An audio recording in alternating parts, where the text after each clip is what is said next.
So far, what you're seeing is obviously a reconstruction or continued construction of the border wall, closing of a lot of the loopholes that the Biden administration had opened up, particularly among pardons and asylum, or parole authority and asylum. And so this is really important. If you look at the data itself, we've never seen numbers this high of people coming into the country illegally. And so this was a mandate from the American people to secure the border. They're tired of feeling like they live in a border community with escalating crime. And so the president delivered on that with these executive orders, and it's important that we also do the same in Congress. I just want to ask you one issue that's just coming to us this afternoon, and that is that senators have received an affidavit containing new allegations against Pete Hegseth, who absolutely denies the claims, we have to say, this coming from the President Trump's defense secretary pick from his former sister-in-law, who said that Mr. Hegseth made his second wife fear for her safety. And just to say again that Mr. Hegseth denies those claims. But is that a distraction for President Trump at this point, when he's anxious to get the members of his cabinet, have them hearings, first of all, and then to have them confirmed and placed into office?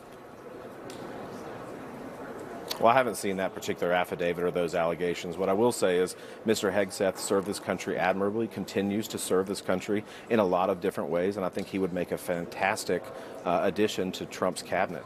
I think the Senate needs to confirm him as quickly as possible, and that we go about at least in that world, defense is one of the biggest things that we do, providing for a national defense and things that we are engaged in around the world. And having somebody who has served in that capacity, I think is really important. And so the president and the Senate should do their job and confirm the president's pick.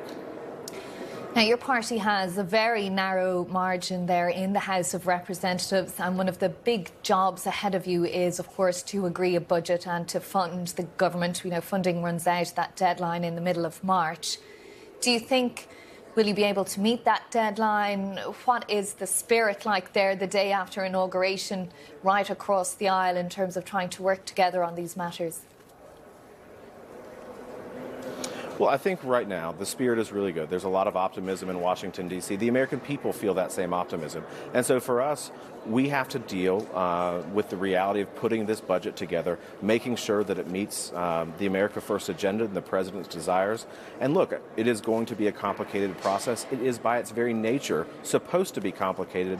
The founding fathers intended it to be that way. But what we have to do is come together, make sure that perfect is not the enemy of the good, and deliver these wins for the American people. They expect us to become energy dominant again. They expect us to secure the border, and they expect us to keep the taxes low so that the American people, who are already suffering greatly from this inflation caused by the prior administration, don't see their taxes go up in the middle of this. This would be catastrophic to small businesses and working families, and so that is the mission, and we have to deliver on that. Excuse me. Republican Congressman Russell Fry of South Carolina, thank you so much for joining us here on BBC News.